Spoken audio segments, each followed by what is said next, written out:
রক্তক্ষরণ হবে, সে আদৌ ইসরায়েলি পণ্য ব্যবহার করতে পারে না।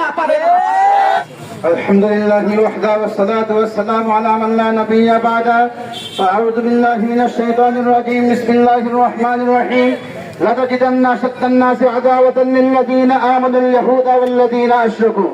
وقال النبي صلى الله عليه وسلم إنما المؤمنون كجسد واحد إن اشتكى رأسه اشتكى كله إلى آخر الحديث.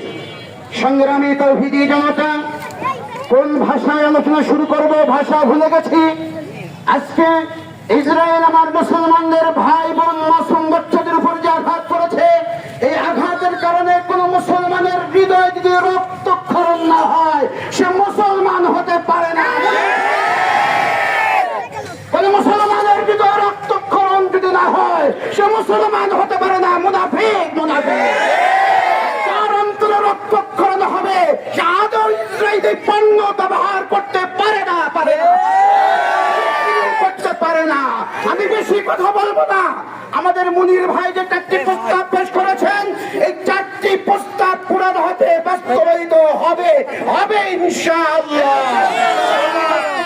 হয় পুরো অঞ্চলের তাওহীদি জনতাকে সাথে নিয়ে বাস্তবায়িত করার চেষ্টা করা হবে ইনশাআল্লাহ।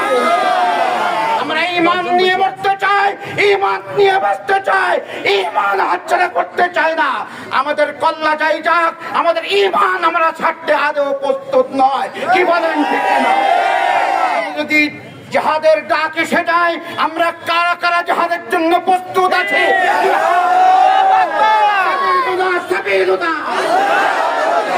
জিহাদ আল জিহাদ তরিকুনা তরিকুনা তরিকুনা তরিকুনা আল জিহাদ আল জিহাদ। সংগ্রামী ভাই ও বন্ধুগণ, পরিশেষে ছোট্ট একটি কথা বলি, আমার কথা শেষ করব।